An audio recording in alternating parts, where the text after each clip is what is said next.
36வது பாடல், முழு இரவு ஜெப வீரர் பாடல் புத்தகத்தில் 36.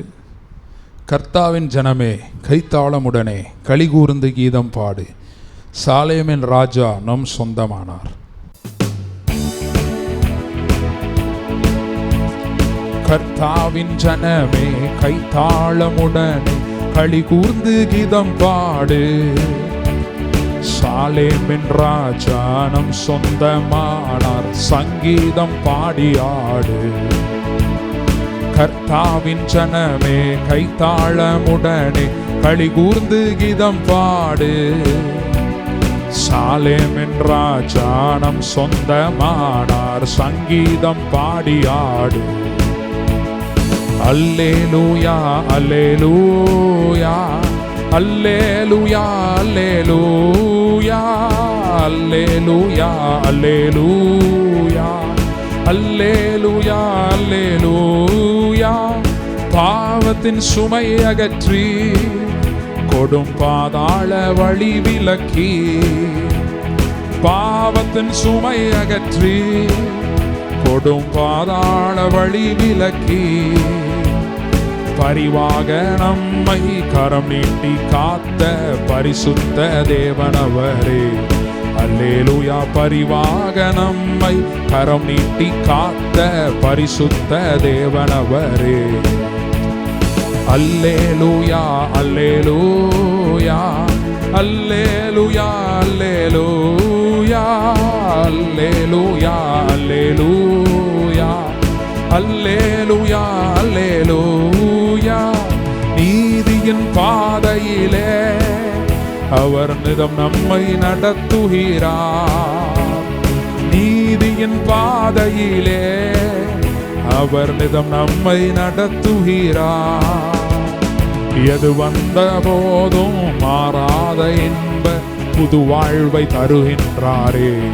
அல்லேலூயா. எது வந்த போதும் மாறாத இன்ப புது வாழ்வை தருகின்றாரே. அல்லேலூயா அல்லேலூயா அல்லேலூயா அல்லேலூயா அல்லேலூயா அல்லேலூயா அல்லேலூயா அல்லேலூயா. மறுமையின் வாழ்வினிலே இயேசு மன்னவன் பாதத்திலே, மறுமையின் வாழ்வினிலே இயேசு மன்னவர் பாதத்திலே, பசிதாகமின்றி துதிகானம் பாடி பரனோடு நிதம் வாழுவோம். அல்லேலூயா. பசிதாகமின்றி துதிகானம் பாடி பரனோடு நிதம் வாழுவோம். அல்லேலூயா அல்லேலூயா அல்லேலூயா அல்லேலூயா அல்லேலூயா அல்லேலூயா அல்லேலூயா அல்லேலூயா. கர்த்தாவின் ஜனமே கைத்தாளமுடனே களிகூர்ந்து கீதம் பாடு, சாலேமின் ராஜா நம் சொந்தமானார், சங்கீதம் பாடியாடு. கர்த்தாவின் ஜனமே கைத்தாளமுடனே களிகூர்ந்து கீதம் பாடு, சாலேமின் ராஜா நம் சொந்தமானார், சங்கீதம் பாடியாடு. அல்லேலூயா. அப்படியே எழும்பி நின்று கொஞ்ச நேரம் நான் ஆண்டவரை ஆராதிக்கலாம். முடிந்தவர்கள் எழும்பி நிற்கலாம். Thank you Jesus. வெண்மேகமே வெண்மேகமே வெளிச்சம் தாரும் இந்நேரமே.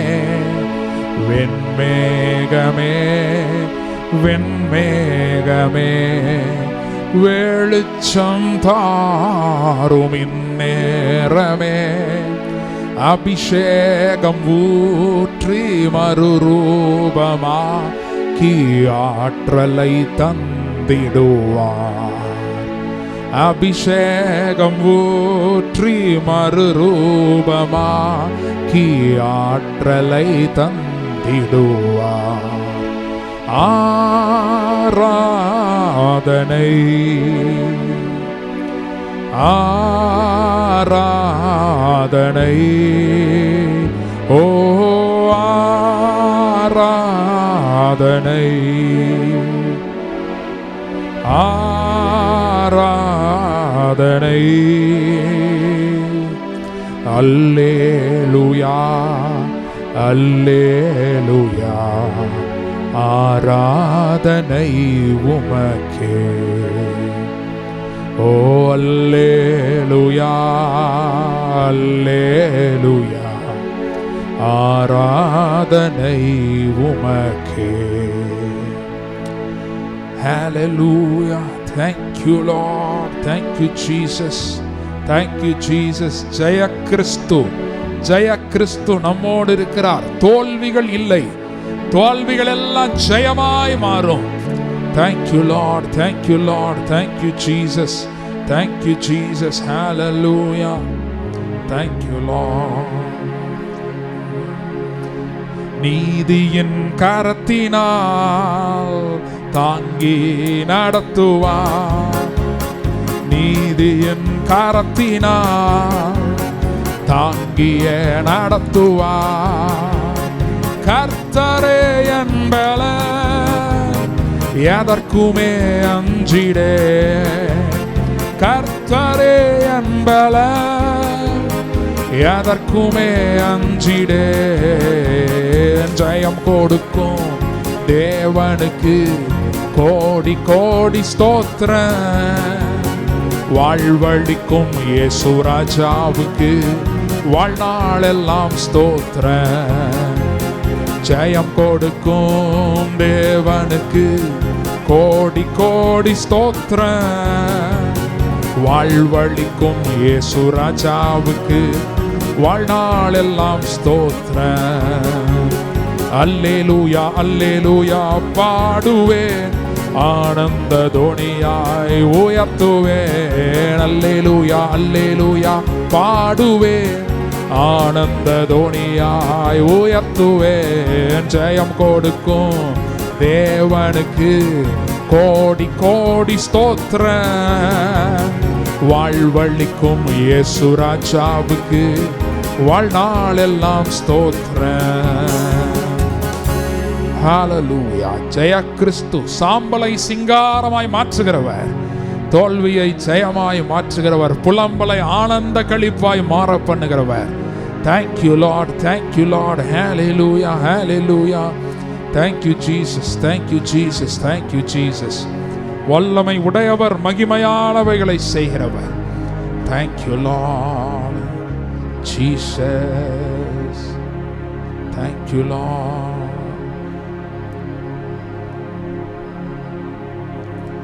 வீசும் கமல் கொண்ட வாசனை தைலத்தை ஆசையுடன் மறி பூசி பணிந்த, வீசும் கமல் கொண்ட வாசனை தைலத்தை ஆசையுடன் மறி பூசி பணிந்த பாதம் ஒன்றே வேண்டும்.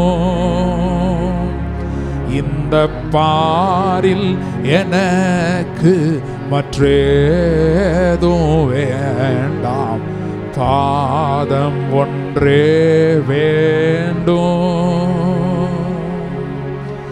வீசும் கமல் கொண்ட வாசனை தைலத்தை ஆசையுடன் மறி பூசி பணிந்த, வீசும் கமல் கொண்ட வாசனை தைலத்தை ஆசையுடன் மறி பூசி பணிந்த பாதம் ஒன்றே வேண்டும். இந்த பாரில் எனக்கு மற்றேதும் வேண்டாம், பாதம் ஒன்றே வேண்டும். நினைப்பதற்கும் வேண்டுவதற்கும் அதிகமாய் நமக்குள்ளே கிரியை செய்கிறவருடைய வல்லமை, இந்த காலை வேளையிலே அந்த உயிர்த்தெழுதலின் வல்லமை நமக்குள் கிரியை செய்கிறது. Thank you Lord, thank you Lord. நேர்த்தியான இடங்களில் பங்கு கிடைத்தது, சிறப்பான சுதந்திரம் உண்டு என்று வேதம் சொல்லுகிறது. Thank you Lord. நன்மைகள் கிருபைகள் தொடரச் செய்கிறவர். Thank you Lord, thank you Lord. Hallelujah, thank you Lord, hallelujah. நன்மையால் உன் வாயை திருப்தியாக்குகிறார். கழுகுக்கு சமானமாய் உன் வயது திரும்ப வாழ வயது போல ஆகிறது என்று வேதம் சொல்கிறது. மறுபடியும் ஒரு பலன், மறுபடியும் ஒரு வல்லமைய நமக்குள்ள அனுப்புகிறார். உலர்ந்த எலும்புகளின் பள்ளத்தாக்கில் வெளிப்பட்ட வல்லமைய நமக்குள்ளே அனுப்புகிறார். Thank you Lord, thank you Lord, hallelujah, hallelujah. Thank you Jesus, thank you Lord. பாவமக நன்றி செலுத்துகிறோம். இந்த ஆராதனையை நாங்கள் உம்முடைய கரத்தில் ஒப்புக் கொடுக்கிறோம். மாதத்தினுடைய கடைசி ஓய்வு நாளில் நாங்கள் கூடி வந்திருக்கிறோம். உடைய கிருபை மாறாததா இருக்கிறது, உடைய கிருபை மாறாததா இருக்கிறது. நீர் பெரிய தேவன், பெரிய காரியங்களை செய்கிறீர். இந்த மீதியான ஆராதனையை நாங்கள் உம்முடைய கரத்தில் ஒப்புக் கொடுக்கிறோம். ஆசீர்வதிங்கபடி நடத்துங்க. இயேசுவின் நாமத்தில் ஜெபிக்கிறோம் பிதாவே, ஆமேன், ஆமேன். நாம் அமர்ந்து கொள்வோம். இப்பொழுதும் ஒரு சில அறிவிப்புகளை கேட்கலாம். இப்போ நம்ம வந்திருக்கிறது காலை ஆராதனை ஒவ்வொரு ஞாயிற்றுக்கிழமையும் 10:30 to 11:30 நடக்கும். இந்த ஒரு ஞாயிற்றுக்கிழமை மட்டும் 11 மணிக்கு நம்ம வச்சுருக்கிறோம். மற்ற எல்லா ஞாயிற்றுக்கிழமையும் 10:30 to 11:30 நடக்கும். மாலையில் 5:30 to 6:30 நடக்கும். வெள்ளிக்கிழமையில் அதே போல் வெள்ளிக்கிழமைகளில் உபவாச ஜெபம் காலை 10:30 to 11:30 இருக்கிறது. மாலையில் 6:30 7:30 வரைக்கும் லைவ் ஸ்ட்ரீம் என்ற கூடுகை இங்கே இருக்கிறது. தேவ ஆலோசனை எல்லாம் பெற்றுக்கொள்ளலாம். அதே போல் வெள்ளிக்கிழமையிலே 5 to 6 வரைக்கும் இங்கே நடக்கிற ஜெபம் நடக்கும். 5 to 6 வரைக்கும் நீங்கள் ஏதாவது கவுன்சிலிங் வேண்டும், ஏதாவது ஆலோசனை வேண்டும் அப்படின்னா நீங்கள் 5 to 6 மணிக்குள்ளே நீங்கள் தொடர்பு கொள்ளலாம். ஏன்னா அந்த டைமில் நம்ம ஜெபத்திலே தான் இருப்பேன் 5 மணிலேருந்தே. அதனால் நிச்சயமாக தேவ ஆலோசனைகள் வெளிப்படும். தேவ ஆலோசனைகள் வேணும்னா 5 to 6 என் நம்பருக்கு நீங்கள் தொடர்பு கொள்ளலாம். நம்பர் இல்லைன்னா நீங்கள் வாங்கிக்கோங்க முடிவில். ஜெப எண்ணை நம்ம வச்சுருக்கிறோம். அது எப்படின்னா 3வது ஞாயிற்றுக்கிழமை, ஒவ்வொரு மாதமும் 3வது ஞாயிற்றுக்கிழமை நம்ம அதை அப்டேட் பண்ணி குறைவாக இருக்குன்னா அதை திருப்பி நிறைவாக்கி வைக்கலான்னு நம்ம நினைக்கணும். அந்த 3வது ஞாயிற்றுக்கிழமை நம்ம எல்லா வாரமும் தேவனுடைய வல்லமை, ஜீவன், சுகம் இதெல்லாம் பற்றி பேசுகிறோம். இருந்தாலும் அந்த 3வது வாரம் பிரத்யேகமாக சரீரத்தில் சுகம், அதற்காக நம்ம பிரத்யேகமாக நம்ம பேசணும்னு நினச்சிருக்கிறோம். திடீர்னு ஆவியானவர் செய்தியை மாற்றினார்னா அது நான் பொறுப்பு இல்லை. ஆனால் அப்படி பிளான் பண்ணியிருக்கோம், நம்ம பிளான் பண்ணியிருக்கிறது அப்படி பண்ணியிருக்கிறோம். எனவே நம்ம இதுக்காக நீங்கள் ஜெபம் பண்ணுங்க. அடுத்த வாரத்தில் நமக்கு திருவிருந்து கம்யூனியன் இருக்கிறது. எனவே ஆயத்தத்தோடு எதிர்பார்ப்போடு நீங்கள் வாங்க. நிச்சயமாய் தேவன் பெரிய காரியம் செய்வார். இப்பொழுதும் தேவனுக்கு என்று படைக்கிற நேரம் நம்முடைய கரத்திலே காணிக்கை எடுத்து வைத்துக் கொள்வோம். செபிக்கலாம். ஆண்டவரே உங்கள் நன்றி செலுத்துகிறோம். கொடுங்கள், அப்பொழுது உங்களுக்கு கொடுக்கப்படும் நீர் சொன்னீர். முதலாவது எங்களை உங்களுடைய பலிபீடத்தில் படைக்கிறோம். எங்களுடைய ஆவி, ஆத்மா, சரீரத்தை உங்களுடைய பலிபீடத்தில் படைக்கிறோம். எங்களுடைய பணத்தை விட எங்களுடைய ஆத்மா விலையேற பெற்றதாக இருக்கிறது. உங்களுடைய பலிபீடத்தில் படைக்கிறோம். பின்பு இந்த காணிக்கையை நாங்கள் உமக்கு இன்று கொடுக்கிறோம். ஆபேலையும் அவனுடைய காணிக்கையும் அங்கீகரித்து ஆசீர்வதித்த தேவன் எங்களையும் எங்கள் காணிக்கையும் அங்கீகரித்து 100 மடங்கான பலனை இம்மையிலும் மறுமையிலும் நீர் கட்டளையிடுகிறதுக்காக நன்றி. ஆசீர்வதிங்க, வழி நடத்துங்க. இயேசுவின் நாமத்தில் ஜெபிக்கிறோம் பிதாவே, ஆமேன். இப்பொழுதும் ஒரு பாடல் பாடுற வேளையில் காணிக்கை படைக்கலாம். என்னை அவர் பசும் புல் பூமியிலே என் நேரமும் நடத்திடும் போதினிலே, என்னை அவர் பசும் புல் பூமியிலே என் நேரமும் நடத்திடும் போதினிலே, எங்கும் இன்பம், ஆஹா எங்கும் இன்பம், ஆஹா எங்கும் இன்பம் அல்லவா, எங்கும் இன்பம், ஆஹா எங்கும் இன்பம், ஆஹா எங்கும் இன்பம் அல்லவா. என்னை பராய் இயேசு இருக்கின்ற போது என் வாழ்விலே குறைகள் என்பது ஏது? என்னை பராய் இயேசு இருக்கின்ற போது என் வாழ்விலே குறைகள் என்பது ஏது? ஹல்லேலூயா. இப்போ சாட்சி யாராக இருந்தால் நீங்கள் ஒரு 1-2 சாட்சிக்கு டைம் இருக்குது. யாராவது சொல்லணும் அப்படின்னீங்கன்னா நீங்கள் சொல்லலாம். சாட்சி இல்லை என்றால் நம்ம தேவ வார்த்தைக்கு நேராக சொல்லலாம். யோனா தீர்க்கதரிசன புஸ்தகம் 2வது அதிகாரம். யோனா 2 எல்லாம் எடுத்துக்கங்க. மீகாவுக்கு முன்னாடி வரும். சரி, இதில் நான் வாசிக்கிறேன். 9வது வசனம் 10வது வசனம் நான் வாசிக்கிறேன். யோனா 2:9-10. நானோவெனில் துதியின் சத்தத்தோடே உமக்கு பலியிடுவேன், நான் பண்ணின பொருத்தனையை செலுத்துவேன், ரட்சிப்பு கர்த்தருடையது என்றான். கர்த்தர் மீனுக்கு கட்டளையிட்டார், அது யோனாவை கரையிலே கக்கிவிட்டது. ஹல்லேலூயா. இந்த இடத்துல நம்ம யோனாவுடைய வாழ்க்கையில் நடந்த ஒரு பெரிய அற்புதத்தை நம்ம பார்க்குறோம். எந்த அளவுக்குனா, இயேசு சொல்லிட்டாரு, இரவும் பகலும் யோனா மீனின் வயிற்றில் இருந்தது போல நானும் மனுஷகுமாரனும் பூமியினுடைய இருதயத்தில் இருப்பார் என்று சொல்லிட்டார். அந்த அளவுக்கு இது. ஏன்னா இந்த மாதிரி ஒரு சம்பவம் நடந்ததே இல்லை. ஹல்லேலூயா. இந்த மாதிரி ஒரு சம்பவம் இதுக்கு முன்னாடியும் நடந்ததில்லை, அதுக்கு பின்னாடியும் நடந்ததில்லை. அற்புதம் எல்லாமே அப்படி தான் இருக்கிறது. ஹல்லேலூயா. வேதம் சொல்லுது, நீ விசுவாசித்தால் தேவனுடைய மகிமையை காண்பா என்று. விசுவாசத்தின் மூலமாய் நடைபெறுகிற அற்புதங்கள் எல்லாமே நம்ம இது எப்படி நடந்துச்சுன்னு நம்மளால் சொல்லவே முடியாது. ஹல்லேலூயா. அதான் பாருங்கள், மரியாள்கிட்ட தூதனன்னு சொல்கிறான், மேசியா உன் வயிற்றில் தோன்ற போகிறார். அதுக்கு மரியாள் என்ன சொல்லுது? இது எப்படி ஆகும்? இது எப்படி ஆகும்? இப்போ விசுவாசம் வருவதற்கு தேவையானது என்ன தெரியுமா? என்ன நடக்கும்னு இப்போ கர்த்தர் சொல்லும்போது நமக்கு விசுவாசம் வராது. என்ன நடக்கும்னு கர்த்தர் சொல்லும்போது விசுவாசம் வராது. இது எப்படி நடக்கும்னு கர்த்தர் சொன்னார்னு வைங்க, விசுவாசம் வந்துடும். ஹல்லேலூயா. மரியாள்கிட்ட விசுவாசம் அப்படி தான் வந்துச்சு. என்ன நடக்கும்னு சொன்னார், அது விசுவாசம் வரல. என்ன சொல்லிச்சு அந்த அம்மா? இது எப்படி ஆகும்? இப்போ வாக்குத்தத்தம் எத்தனை பேருக்கு இருக்குது? ஆண்டவர் கொடுத்துருக்கிறாரு. ஹல்லேலூயா. அதில் என்ன நடக்கும்னு சொல்கிறாரு.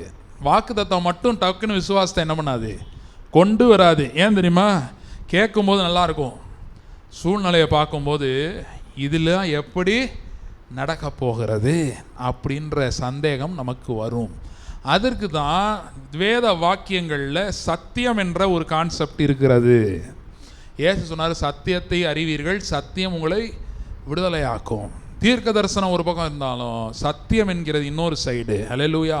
இது எப்படி நடக்கிறது அப்படின்னு புதிய ஏற்பாட்டுக்கு வரும்போது இது எப்படி நடந்திருக்கிறது என்கிறதை நமக்கு ஆவியானவர் சொல்லுகிறார். ஹல்லேலூயா. நம்ம சொல்கிறோம் வியாதி இருக்குது அப்படின்றோம். கர்த்தர் சொல்கிறாரு, தழும்புகளால் சுகமானீர்கள். அப்போ சுகம் நடந்துருச்சா இல்லையா? ஹல்லேலூயா. ஒரு ஊழியக்காரர் இப்படியா சொன்னார், அவருக்கு கேன்சர் ட்ரீட்மெண்ட்லாம் எடுத்து அதில் ஜெயிச்சிட்டார். கேன்சரை ஜெயிச்சு வந்துட்டார். அவர் கேட்டாங்க, எப்படி நீங்கள் இதை மேற்கொள்ள முடிஞ்சிச்சு? ஏன்னா நிறைய பேர் அதில் மரணம் அடைஞ்சிட்டாங்க. நீங்கள் எப்படி மேற்கொண்டீங்கன்னு. இப்போ அது சொல்கிறாரு, நான் ஏற்கனவே சுகம் ஆயிட்டேன். கல்வாரியில் சிலுவையில் இயேசு ஏற்கனவே என்னை சுகமாக்கிட்டார். சுகமாயிருக்கிற என்னுடைய உடலில் இந்த வியாதி வரதுக்கு முயற்சி பண்ணுது. சுகமாயிருக்கிற என்னுடைய உடலில் இந்த வியாதி வரதுக்கு முயற்சி பண்ணுது. நான் வியாதியஸ்தனே கிடையாது, சுகமாக இருக்கிறேன். என்னை யார் சுகமாக்கி இருக்கிறா? இயேசு சுகமாக இருக்கிறார். சுகமாக இருக்கிற இந்த உடலில் இந்த தலைவலியோ, இந்த காய்ச்சலோ, இந்த இருமலோ, இந்த எந்த வியாதியோ வச்சுக்கோங்க, அது வரதுக்கு முயற்சி செய்யுது. அப்போ நான் அப்படி தான் ஜெபம் பண்ணேன், ஆண்டவரே நீங்கள் என்னைய சுகம் ஆக்கிட்டீங்க. சுகமான உடலில் இந்த வியாதிக்கு மேற்கொள்ள முடியாது, இந்த வியாதி மேற்கொள்ள முடியாது, நீங்கள் என்னை சுகமாக்கி இருக்கிறீங்க, உம்மால் நான் ஜெயம் எடுக்கிறேன் என்று சொல்லி நான் ஜெயம் எடுத்தேன்றாரு. ஹல்லேலூயா. அப்போ பாருங்கள், காண்கிறதை விட இந்த சத்தியம் என் மைண்டை இன்ஃப்ளூயன்ஸ் பண்ண ஆரம்பிச்சிருச்சுன்னா நான் அற்புதத்தை பெற்றுக்கொள்ளுகிறேன். ஹல்லேலூயா. அவர் ட்ரீட்மெண்ட்லாம் எடுத்தார், ஆனால் ட்ரீட்மெண்ட் எடுத்த எல்லாரும் சரியாகலை, ஆனால் அவருக்கு சரியாயிடுச்சு.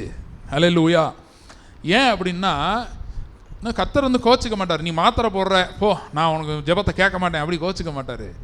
ஜெயமும் கர்த்தரால் வரும் என்று வேதம் சொல்லுகிறது. ஆனால் நம்ம எந்த லெவல் போகிறோம் அப்படின்னா, இப்போ நமக்கு எந்த லெவல் கொண்டு போகிறாரு கர்த்தர்னா, டாக்டரே பார்த்து நீங்கள் மாத்திரை எடுக்க வேணான்ட்டாருனா எப்படி இருக்கும்? அந்த லெவலுக்கு நம்மளை கொண்டு போகிறாரு. நிச்சயமாக அந்த லெவலுக்கு போகிறோம். அல்லேலூயா. அதான் வசனம் இன்றைக்கி படிக்க போகிறோம். அதெல்லாம் மகிமையின் மேல் மகிமை அடைகிறோம். ஆங்கிலத்தில் எப்படி போட்டிருக்கு தெரியுமா? எவர் இன்க்ரீசிங் க்ளோரி. அல்லேலூயா. க்ளோரினா என்னது? மகிமையில் குறைகள் எல்லாம் என்ன ஆகும்னு போட்டிருக்கு. அப்போ மகிமை உள்ளே இருந்து மகிமை வெளிப்பட அது எங்கே வரும்? உள்ளே இருக்கிற மகிமை வெளிப்பட்டால் எங்கே வரும்? பாடியில் தான் வரும். பாடியில் வரும்போது பாடியில் இருக்கிற குறைகள் என்ன ஆகும்? நிறைவாக மாறும். அடுத்து பாடியில் வந்துட்டு எங்கே போகும்? சூழ்நிலை என் சரௌண்டிங்க்கு போகுது. அல்லேலூயா. இப்போ சரௌண்டிங்கில் இருக்கிற குறையெல்லாம் என்னவாகுது? அவன் செய்வதெல்லாம் அவன் யாருன்னு போட்டிருக்கு? இரவும் பகலும் அவருடைய வேதத்தின் மேல் தியானமாக இருக்கிற மனுஷன். மெடிடேட் அப்படின்னா தியானம்னா என்ன தெரியுமா? இப்போ ஒரு வசனத்தை படிச்சுட்டு போகிறதுக்கும் அதில் இருக்கிற ரெவலேஷனை உள்ள பெற்றுக்கொள்கிறதுக்கும் வித்தியாசம் இருக்கிறது. ஹல்லேலூயா. நான்லாம் எந்த புக்குமே படிக்கிறதில்ல. ஆவிக்குரிய புஸ்தகங்கள் நிறையா இருக்குது. எதுவுமே நான் என்ன பண்ணுறதில்ல, படிக்கிறதில்ல. வேதத்தை படிக்கிறேன், ஆனால் எதுவுமே என்ன பண்ணல, படிக்கலை. படிக்கிறது நல்ல பழக்கம்தான், அதுக்கு டைம் இல்லை, அதனால் படிக்கிறது இல்லை. ஆனால் வேதத்திலேருந்து கர்த்தர் என்னோடு இடைப்படுகிறார். ஹல்லேலூயா. நம்மோடு இடைப்படுகிறார். வேதத்திலேருந்து என்ன பண்ணுறாரு? இடைப்படுகிறார். அப்போ இரவும் பகலும் தியானமாக இருக்க மனுஷன் எப்படி இருப்பான்னு நான் சொல்கிறேன். லாசரு மரிச்சிட்டான் அப்படின்னோடனே அந்த ஆள் என்ன சொல்லும்? நித்திரையாக இருக்கிறான். கோடாரி தண்ணிக்குள்ளே விழுந்துருச்சு. இரும்பு கோடாரி தண்ணிக்குள்ளே போட்டால் என்ன ஆகும்? விழுகும். அப்போ போனதான் அது யோர்தான் கரை புரண்டு ஓடும். உள்ளே எடுக்கிறேன்னு குதிச்சா அவன் அடிச்சுட்டு போயிடும். இப்போ இந்த இது வரதுக்கு வாய்ப்பே இல்லை. ஆனால் தீர்க்கதரிசி சொல்கிறான், மரத்தை என்ன பண்ணுறான்? கொப்பை வெட்டி போடுறான். கொப்பு முங்கிருச்சு, கோடாரி மிதந்துருச்சு. சயின்ஸ் என்ன ஆகுது? ரிவர்ஸ் ஆகுது. ஏன்னா இவன் தான் அந்த வெளிப்பாடு உள்ளவன். அல்லேலூயா. எலிசா யாருன்னு பார்த்தீங்கன்னா எலியாவுக்கு பின்னாடி வந்தவன். அப்போ எலியாவுடைய சால்வை யார் மேலே விழுந்துருச்சு? எலிசா மேலே விழுந்துருச்சு. எலியா என்ன சொல்கிறான்? கர்த்தருக்கு முன்பாக நிற்கிறேன் நான். அப்படி கர்த்தரோடு நடக்கிறவர்கள், அவர்கள் தான் இந்த கடைசி காலத்தில் கர்த்தர் தேடிக்கொண்டிருக்கிறார். அல்லேலூயா. வருகை ஏனோக்கு போனான்ல, எடுத்துக்கொள்ளப்பட்டான்ல, அந்த மாதிரி வருகை வரப்போகுது. சபையே என்ன பண்ண போகுது? எடுத்துக்கொள்ள போகுது. ஏனோக்கு எடுத்துக்கொள்ளப்படுறதுக்கு முன்னாடி என்ன பண்ணிட்டு இருந்தான்? அவனுக்கு சன்னியாசி கிடையாது. ஏனோக்கு குடும்பம் இருந்துச்சு, பிள்ளைகள் இருந்தாங்க.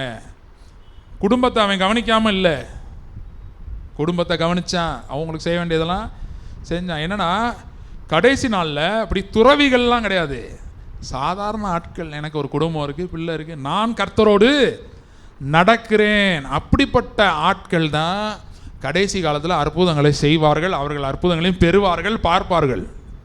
அல்லேலூயா. அப்போ அதுக்கு தான் ஒவ்வொரு வாரமும் நம்ம ஜீவ வார்த்தைகளை பிரசங்கிக்கிறோம். அல்லேலூயா. ஜீவன் இருக்கிற வார்த்தைகள். இப்போ இந்த கதையில் என்ன இருக்குது? இந்த யோனாவின் சம்பவம், இது கதைன்னா சம்பவம், ரியல் ஸ்டோரி. இந்த சம்பவத்தில் என்ன இருக்குது? யோனான்னு ஒரு தீர்க்கதரிசி இருக்கான். கர்த்தர் அவனை பார்த்து சொல்கிறாரு, நினிவேக்கு போய் என்ன பண்ணு? பிரசங்கம் பண்ணு. நினிவேயில் போய் பிரசங்கம் பண்ணணும். இந்த நினிவே யார் அப்படின்னா அசிரியா தேசம். அசிரியர் முகாந்திரம் இல்லாமல் அவர்களை ஒடுக்கினான்னு வசனம் வருது, படிச்சிருக்கீங்களா? அசிரியனும் முகாந்திரம் இல்லாமல் அவர்களை ஒடுக்கினான்னு கர்த்தரே சொல்கிறாரு. அப்போ இந்த அசிரியர்கள் யாருன்னா இரக்கம் இல்லாதவர்கள். அசிரியன் எம்பையர், இரக்கம் இல்லாதவர்கள். ஆராய்ச்சியாளர்கள் என்ன சொல்கிறாங்கன்னா, யோனாவுடைய ஃபேமிலியவே இவங்க துன்புறுத்தியிருக்கிறாங்க. இந்த அசீரியர்கள் துன்புறுத்தியிருக்கிறாங்க. அப்படிப்பட்டவனுக்கு யூதர்கள் பார்த்திங்கன்னா இப்பயுமே கண்ணுக்கு கண் பல்லுக்கு பல்லு தான் அவனுக்கு.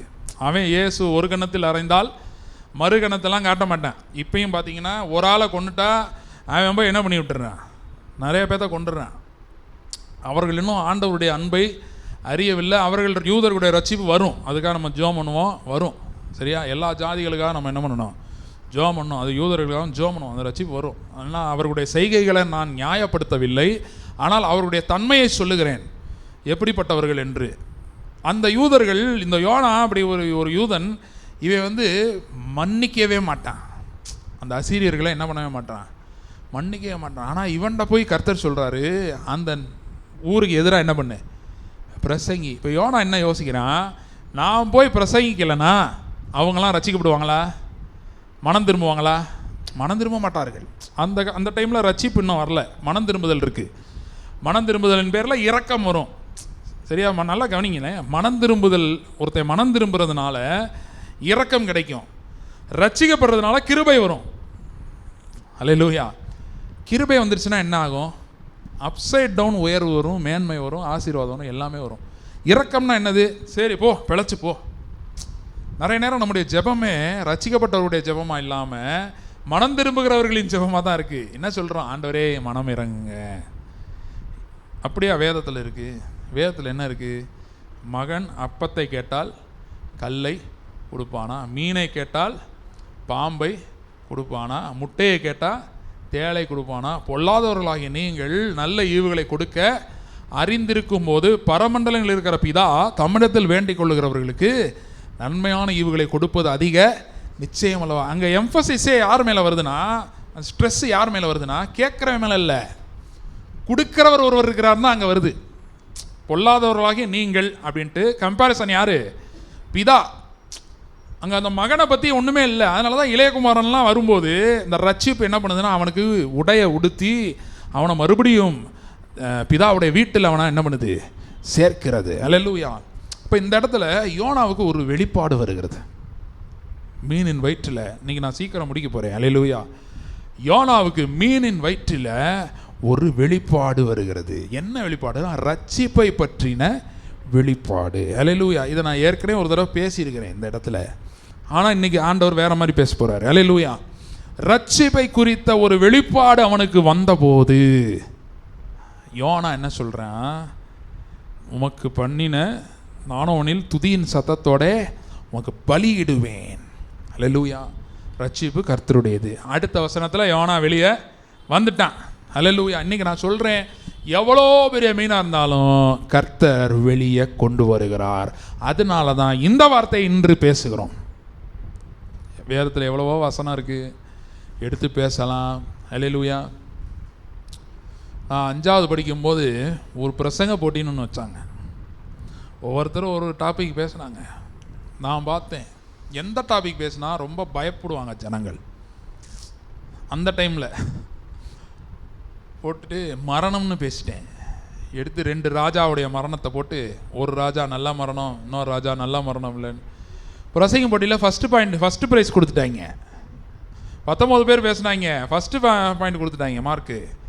ஆனால் இங்கே பண்ணுற பிரசங்கம் அப்படி பண்ணவே முடியாது. இங்கே வந்து டோட்டலி கண்ட்ரோல் நம்மகிட்ட இல்லை. நோவா பேலை மாதிரி தான். அல்லேலூயா. நோவா பேலை எப்படி போச்சு? ஸ்டேரிங்கும் அவன் கண்ட்ரோல் கிடையாது, பிரேக்கை வண்டில் கிளச்சு ஆக்சிலேட்டர் ஒன்றும் கிடையாது, உள்ளே உக்காந்துருக்கான். அல்லேலூயா. அங்கே தான் நம்பிக்கை வருது. யோபு சொல்கிறான், நான் போகும் வழி அவர் அறிவார். சுற்றி அழிவு இருந்தாலும் நான் அழிவுக்கு போகிறது இல்லை, நான் மேன்மைக்கு போகிறேன். பக்கத்தில் பார்த்து சொல்லுங்க, நான் மேன்மைக்கு போகிறேன். அல்லேலூயா. இப்போ இந்த யோனாவை கர்த்தர் ஏன் தெரிந்து கொள்ளணும்? அதான் ஒரு கேள்வி. காலையிலேருந்து 2 பிரசங்கம் பண்ணிட்டேன் ஏற்கனவே. 3வது. அல்லேலூயா. திருப்பி கேட்குறேன், யோனாவை ஏன் தெரிந்து கொள்ளணும்? அவன் இப்படி போவான்னு அவருக்கு தெரியுமா தெரியாதா? நல்லா தெரியுமே.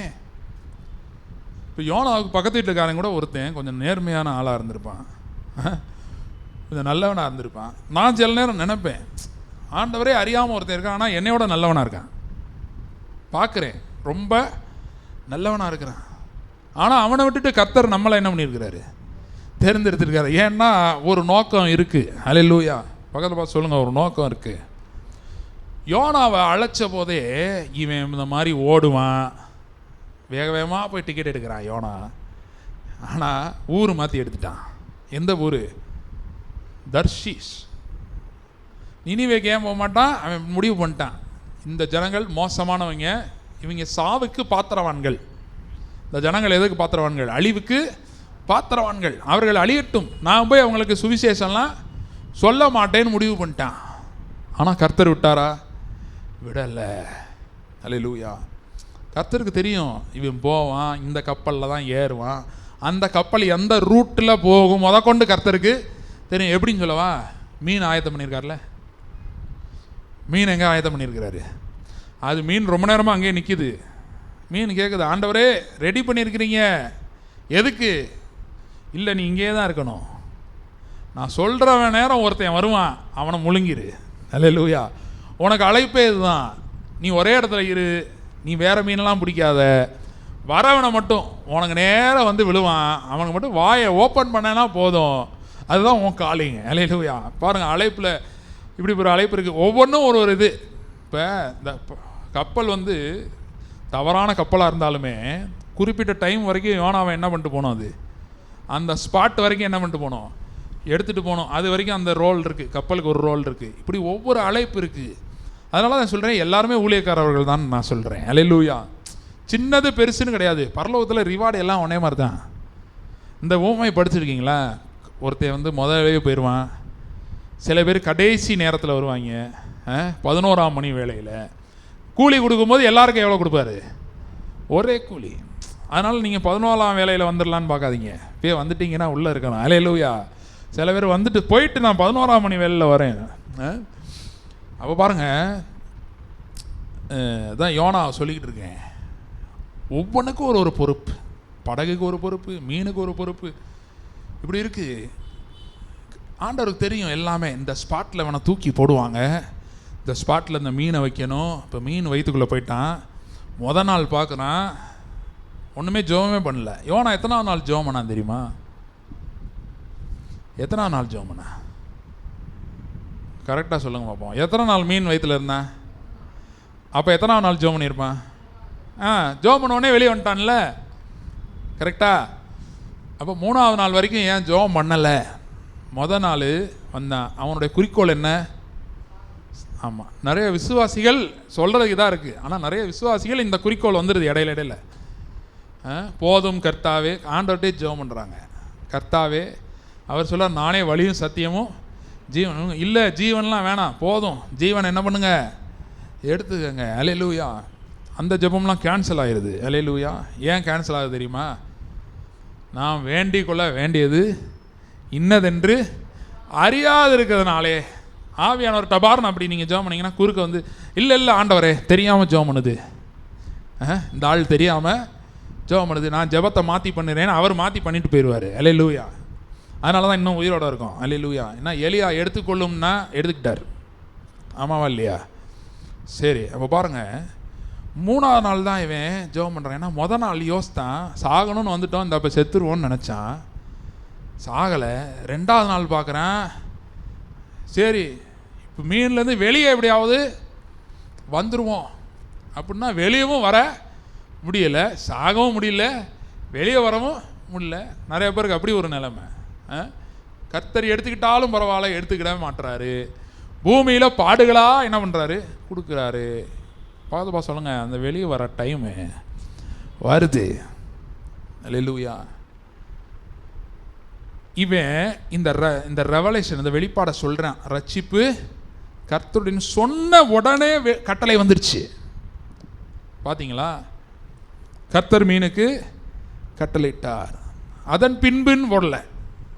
ஆங்கிலத்தில் இன்னும் தெளிவாக இருக்கு, அண்ட் த லார்ட் கமாண்டட். அண்ட்னா கன்ஜங்ஷன் சொல்லுவாங்க, அப்படின்னா ரெண்டு தான் சேர்க்கறது.